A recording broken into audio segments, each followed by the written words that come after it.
বন্ধুসকল আপোনালোকে সকলোৱে জানে যে চিফ মিনিষ্টাৰ আত্মনিৰ্ভৰ অসম অভিযান 2.0 হেতু ইতিমধ্যে যোৱা 18 অক্টোবৰত লঞ্চ হৈ গৈছে আৰু তাৰ এপ্লাই প্ৰক্ৰিয়া ইতিমধ্যে কমপ্লিট হৈ গৈছে। এটা কথা হল বন্ধুসকল বহুত ক্যান্ডিডেটে এতিয়া পৰ্যন্ত এপ্লাই কৰিব পৰা নাই। এতিয়া সদ্যহতে নোটিফিকেশন আহিছে যে এগেইন ক্যান্ডিডেট সকলে এপ্লাই কৰিব পাৰিব। এটা নিৰ্দিষ্ট সময়সীমা বান্ধি দিছে আৰু এই সময়সীমাৰ ভিতৰত ক্যান্ডিডেট সকলে এগেইন এপ্লাই কৰিব পাৰিব। এটা কথা হল কোন সকল শিক্ষাৰ্থীয়ে এতিয়া এপ্লাই কৰিব পাৰিব আৰু এপ্লাই কৰোতে আপোনালোকে কি কি সাৱধানতা অৱলম্বন কৰিব লাগিব, ফৰ এক্সাম্পলস ডকুমেন্টস কি লাগিব বা আপোনালোকে প্ৰজেক্ট টেমপ্লেট কেনেকৈ পাব, কোড পাব, সম্পূৰ্ণ বিতং তথ্য অৰ্থাৎ আপোনালোকৰ এই চিফ মিনিষ্টাৰ আত্মনিৰ্ভৰ অসম অভিযান 2.0 এপ্লাই প্ৰক্ৰিয়াৰ সম্পূৰ্ণ বিতং তথ্য মই আপোনালোকক এই ভিডিঅ'টিত দিবলৈ গৈ আছো। তোমালোকৰ তেতিয়ালে ভিডিঅ'টি হ'বলৈ গৈ আছে বহুত ইনফৰ্মেটিভ। ভিডিঅ'টি শেষলৈকে চাব আৰু এনে ধৰণৰ ইনফৰ্মেটিভ ভিডিঅ' পাই থাকিবলৈ মোৰ এই চেনেলটি এটা পৰ্যন্ত যদি সাবস্ক্ৰাইব কৰে সাবস্ক্ৰাইব কৰিব। আগলৈ এনে ধৰণৰ নতুন ভিডিঅ' বনোৱাত প্ৰেৰণা যোগাব বুলি মই আশা ৰাখিলো। তো বলক আজি মূল ভিডিঅ'টিলৈ আমি আগবাঢ়ো। তোমালোকৰ আপোনালোকে CMAAA অৰ্থাৎ চিফ মিনিষ্টাৰ আত্মনিৰ্ভৰ অসম অভিযানৰ বিষয়ে আপোনালোকে সকলোৱে জানে। ইয়াত আপোনালোকে কি লাভ কৰে হেতু সকলোৱে জানে, তথাপিও মই আপোনালোকক থুলমূলকৈ জনাই দিছো যে এই আঁচনিৰ জৰিয়তে আপোনালোকে ফিনান্সিয়েল বেনিফিট লাভ কৰে আৰু এইবাৰ অসম চৰকাৰে ডিসিশন লৈছে বা তেওঁলোকে টাৰ্গেট লৈছে যে এপ্ৰক্সিমেট 2 লাখ ক্যান্ডিডেটক তেওঁলোকে এই ফিনান্সিয়েল বেনিফিটটো প্ৰভাইড কৰিব আৰু আপোনালোকে এই finance from rupees 2 lakhs to up to 5 lakhs আপোনালোকে দুটা ইনষ্টলমেন্টত লাভ কৰিব পাৰে আৰু কোনে 2 lakhs পাব কোনে 5 lakhs পাব আপোনালোকে পিছৰ পৰ্যায়ত গম পাই যাব ভিডিঅ'টোৰ জৰিয়তে। ইয়াৰ যি এপ্লাই প্ৰক্ৰিয়া আপোনালোকে যোৱা 18 নৱেম্বৰতে কমপ্লিট হৈ গৈছে 2.0 কিন্তু এতিয়া আকৌ পুনৰ 5খন ডিস্ট্ৰিক্টৰ কাৰণে আকৌ দিছে। এই 5খন ডিস্ট্ৰিক্টৰ বিষয়ে মই আপোনালোকক জনাম কোন কেইখন ডিস্ট্ৰিক্ট হয় আৰু ইয়াত তেওঁলোকে কৈছে যে এলিজিবিলিটি ক্ৰাইটেৰিয়াটো কি হয় আপোনালোকে জানে। এলিজিবিলিটি ক্ৰাইটেৰিয়া হ'বলৈ হলে আপোনালোকৰ CMAA 1.0 বেনিফিচিয়াৰী হ'ব নোৱাৰিব। অৰ্থাৎ যদি আপুনি ইতিমধ্যে চিফ মিনিষ্টাৰ অসম আত্মনিৰ্ভৰ অসম অভিযানৰ বেনিফিচিয়াৰী হয়, যোৱাবাৰ আপুনি লাভ কৰিছে এটা ইনষ্টলমেন্ট, দেন আপুনি এইবাৰ এপ্লাই কৰিব নোৱাৰে আৰু applicant should be the permanent resident of Assam আৰু অসমৰ বাসিন্দা হোৱাটো বাঞ্ছনীয় আৰু এজ লিমিটটো তেওঁলোকে বান্ধি দিছে যে 18 to 45 ইয়াৰ্ছ আৰু 28 to 45 years 28 কেতিয়া হ'ব লাগিব আপোনাৰ 1 এপ্ৰিল 2024 অৰ্থাৎ 1 এপ্ৰিল 2024 ৰ পাছত যদি আপোনাৰ 28 হৈছে আপুনি এলিজিবিলিটি লাভ নকৰিব। আপুনি 1 এপ্ৰিল 2024 পৰ্যন্ত 28 ইয়াৰ্ছ আপোনাৰ কমপ্লিট হ'ব লাগিব, তেতিয়াহে আপুনি এলিজিবিলিটি লাভ কৰিব। বহুত ক্যান্ডিডেটে এটো সুধি আছে যে মোৰ মাৰ্চ মাহত মে মাহত 28 কমপ্লিট হৈছে বা জুন মাহত 28 কমপ্লিট হৈছে, জুলাই মাহত হৈছে, আগষ্ট মাহত হৈছে, তেনেকুৱা নহব। আপোনালোকৰ 1 এপ্ৰিল 2024 ত 18 ইয়াৰ্ছ কমপ্লিট হ'ব লাগিব বা আপোনাৰ 1 এপ্ৰিল 2024 পৰ্যন্ত যদি আপোনাৰ 45 বছৰহে হৈছিলে তেতিয়া আপুনি এলিজিবিলিটি লাভ কৰিব। এতিয়া আপুনি 45 বছৰ এবভ হ'ব পাৰে কিন্তু আপুনি যদি 1 এপ্ৰিল 2024 পৰ্যন্ত আপোনাৰ বয়স 45 বছৰহে আছিল তেতিয়াহে আপুনি এলিজিবিলিটি লাভ কৰিব। হয় বন্ধুসকল, এইটো হৈছে এজ লিমিটৰ ক্ৰাইটেৰিয়াটো আৰু আপোনালোকৰ এডুকেশ্যনেল কোৱালিফিকেশ্যন ইয়াত দিছে যে আপোনালোকে আপ টু ক্লাছ 10 পাছ কৰাটো বাঞ্ছনীয় হ'ব ফৰ জেনেৰেল ক্যান্ডিডেট আৰু OBC ST SC সকলে ইয়াত কৈছে আৰু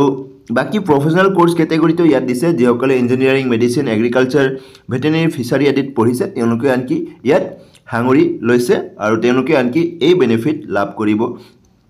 আপোনালোকে কোনো ধৰণৰ লোন ডিফল্টাৰ হ'ব নোৱাৰিব। অৰ্থাৎ আপুনি যদি ইতিমধ্যে আগত লোন লৈছে আৰু সেই লোন আপুনি এতিয়াও বাকি আছে দিবলৈ, তেনেকুৱা ক্ষেত্ৰত আপুনি এই ফিনান্সিয়েল বেনিফিটটো লাভ নকৰিব। আপুনি প্ৰথমতে হেতু ৰিপেমেন্ট কৰিব লাগিব, দেন আপুনি ইয়াৰ কাৰণে এলিজিবিলিটি লাভ কৰিব। হয় বন্ধুসকল, লগতে আপোনাৰ বেংক একাউণ্টত আপোনাৰ নামত বেংক একাউণ্ট থকাটো বাঞ্ছনীয় ইয়াত কৈছে আৰু সেই বেংক একাউণ্টটো কেতিয়া খোলা হ'ব লাগিব 1 এপ্ৰিল 2024। হয় বন্ধুসকল, 2024 পাছত যদি আপুনি খুলিছে 1 এপ্ৰিল 2024 পাছত যদি আপুনি বেংক একাউণ্ট খুলিছে তেতিয়া আনকি আপুনি এলিজিবিলিটি লাভ নকৰিব। 1 এপ্ৰিল 2024 আগত আপুনি একাউণ্ট খোলা হ'ব লাগিব, তেতিয়াহে আপুনি এই আঁচনিৰ পৰা সুবিধা লাভ কৰিব এটো কৈছে ইয়াত আৰু এমপ্লয়মেন্ট এক্সচেঞ্জটো বাঞ্ছনীয় সকলোৰে বাবে এটো কম্পালসৰি এমপ্লয়মেন্ট এক্সচেঞ্জ ৰেজিষ্ট্ৰেচন কৰিবই লাগিব আৰু টাৰ্গেটেড সেক্টৰ আপোনালোকক কি হয় কি সেক্টৰত আপোনালোকে এটো এপ্লাই কৰিব পাৰিব তো ইয়াত কৈছে stationery agriculture and horticulture poultry dairy piggery packaging goat farming fisheries readymade garment fabrication hardware business plantation self-employment after professional courses, other sector including services, wood-based industries. Yet plantationer ক্ষেত্ৰত rubber, bamboo আৰু আগৰ এইকেইটা examples দিছে তো এনেকুৱা ক্ষেত্ৰত আপোনালোকে এই যেটো যিকিটা আপোনালোকৰ ইয়াত দিয়া আছে এইকেইটাৰ ভিতৰতে আপুনি চুজ কৰিব লাগিব তো আপোনালোকে এইটো চুজ কৰি পেলাই আপোনাৰ এই যেটো প্ৰজেক্ট এই প্ৰজেক্ট টেমপ্লেটটো আপুনি সাবমিট কৰিব লাগিব প্ৰজেক্ট টেমপ্লেটটো মই দি দিম আপোনালোকক কোনটো ক্যাটেগৰীৰ প্ৰজেক্ট টেমপ্লেট লাগে মই সকলো ক্যাটেগৰীৰ প্ৰজেক্ট টেমপ্লেটটো ডেসক্ৰিপচনত দি দিম মই আপোনালোকে চাব পাৰিব তাৰ বাবে আপোনালোকে এপ্লাই কৰোতে 200 रुपीस পে কৰিব লাগিব ফৰ জেনাৰেল ক্যান্ডিডেট আৰু বাকি reservation ST SC OBC candidate সকলে ₹100 পে কৰিব লাগিব তেওঁলোকে এপ্লিকেশন ফি হিচাপে হয় বন্ধুসকল মই এপ্লাই প্ৰক্ৰিয়াৰ সম্পূৰ্ণ কথা জনাই দিছো আৰু এপ্লাই কৰাৰ লিংক মই ডেসক্ৰিপচনত দি দিম আপোনালোকে এপ্লাই কৰিব পাৰিব আৰু ডকুমেন্টস কি লাগিব প্ৰথমতে জনাই দিম ডকুমেন্টস আপোনালোকৰ আধাৰ কাৰ্ড লাগিব আৰু ফৰ আইডেন্টিটি প্ৰুফ এড্ৰেছ প্ৰুফৰ কাৰণে আধাৰ কাৰ্ড হলে হৈ যাব আৰু এডুকেশনাল কোৱালিফিকেশন অৰ্থাৎ আপোনাৰ মেট্ৰিক পাস হাই সেকেন্ডাৰী পাস তাৰ সাৰ্টিফিকেট আপুনি আপলোড কৰিব লাগিব আৰু এমপ্লয়মেন্ট এক্সচেঞ্জ ৰেজিষ্ট্ৰেচন কাৰ্ডটো বাঞ্ছনীয় আৰু আপোনাৰ এক্টিভ বেংক একাউণ্ট পাছবুকৰ যেটো ফ্ৰন্ট পেজ ফাৰ্স্ট পেজটো আপুনি আপলোড কৰিব লাগিব আপোনাৰ পান কাৰ্ডটো আপুনি এপ্লাই কৰোতে আপলোড কৰিব লাগিব তো এইখিনি ডকুমেন্টস আপোনালোকে এপ্লাই কৰোতে আপলোড কৰিব লাগিব লগতে ইম্পৰ্টেন্ট ডেটস সমূহ যদি আমি চাবলৈ যাওঁ তেতিয়াহলে আপোনালোকৰ এপ্লাই প্ৰক্ৰিয়া যোৱা 25 নৱেম্বৰৰ পৰা আৰম্ভ হৈ গৈছে আৰু অহা 9 ডিসেম্বৰ পৰ্যন্ত আপোনালোকে এপ্লাই কৰিব পাৰিব আৰু এইটো ৰেজিষ্ট্ৰেচন আৰু বাকি আপোনালোকে মেইন এপ্লাই আপোনালোকে তেওঁলোকে আপডেট দিব কেতিয়া এপ্লাই কৰা আৰম্ভ হ'ব তেওঁলোকে জনাই দিব আৰু আপোনালোকে এগেইন অনলাইন আকৌ এপ্লাই কৰিব লাগিব কিন্তু সদ্যহতে আপোনালোকে ৰেজিষ্ট্ৰেচন কৰি থোৱাটো বাঞ্ছনীয় ৰেজিষ্ট্ৰেচন কৰিলেহে আপোনালোকে যেতিয়া পুনৰ যেটো মূল এপ্লাই প্ৰক্ৰিয়া তাত আপোনালোকে অংশগ্ৰহণ কৰিব পাৰিব হয় বন্ধুসকল তেতিয়ালে কোন কেখন ডিস্ট্ৰিক্টে এতিয়া 25 নৱেম্বৰৰ পৰা অহা 9 ডিসেম্বৰ পৰ্যন্ত এপ্লাই কৰিব পাৰিব মই আপোনালোকক জনাই আছো তো বন্ধুসকল তেতিয়ালে এইটো হৈছে চিফ মিনিষ্টাৰ আত্মনিৰ্ভৰ অসম অভিযান 2.0 ৰ মূল এডভাৰটাইজমেন্টটো আৰু ইয়াত তেওঁলোকে কৈছে ইন দা ৰিমেইনিং 5 ডিস্ট্ৰিক্ট অৰ্থাৎ 5খন ডিস্ট্ৰিক্টৰ ইয়াত এপ্লাই কৰিবলৈ সুবিধা দিয়া হৈছে আগতে যেহেতুকে 18 নৱেম্বৰ পৰ্যন্ত বাকি যায় সকলো ডিস্ট্ৰিক্ট সমূহে এপ্লাই কৰিলে ইতিমধ্যে বা ৰেজিষ্ট্ৰেচন কৰি থৈছে এতিয়া সদ্যহতে পুনৰ আকৌ 5খন ডিস্ট্ৰিক্টৰ কাৰণে এপ্লাই কৰিবলৈ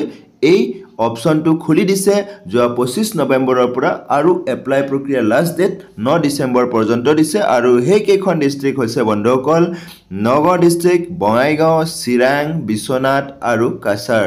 অৰ্থাৎ এই 5খন ডিস্ট্ৰিক্টৰ ক্যান্ডিডেট সকলে এতিয়া 25 নৱেম্বৰৰ পৰা 9 ডিসেম্বৰৰ ভিতৰত এপ্লাই এগেইন কৰিব পাৰিব অৰ্থাৎ আপোনালোকে এই এপ্লাই প্ৰক্ৰিয়াত কেৱল মাত্ৰ এই 5খন ডিস্ট্ৰিক্টৰ ক্যান্ডিডেট অংশগ্ৰহণ কৰিব পাৰিব মই পুনৰ কৈছো নগাঁও বঙাইগাঁও চিৰাং বিশ্বনাথ আৰু কাছাৰ এই 5খন ডিস্ট্ৰিক্টৰ ক্যান্ডিডেট 25 নৱেম্বৰৰ পৰা অহা 9 ডিসেম্বৰ পৰ্যন্ত এপ্লাই কৰিব পাৰিব বাকি সকলোবোৰ ডিস্ট্ৰিক্টে যেহেতুকে ইতিমধ্যে এপ্লাই কৰিছে ইয়াতো আপোনালোকক থুলমূলকে এই এডভাৰটাইজমেন্টত কি কৰিব লাগে কি কৰিব নেলাগে দিয়া আছে আৰু সকলোখিনি কথা মই ইতিমধ্যে আপোনালোকক জনাইছো তো বন্ধুসকল তেতিয়ালে এইটো আছিল আজিৰ ভিডিও আশা কৰিছো আপোনালোকে এই ভিডিওটিৰ জৰিয়তে এটা ইনফৰ্মেটিভ তথ্য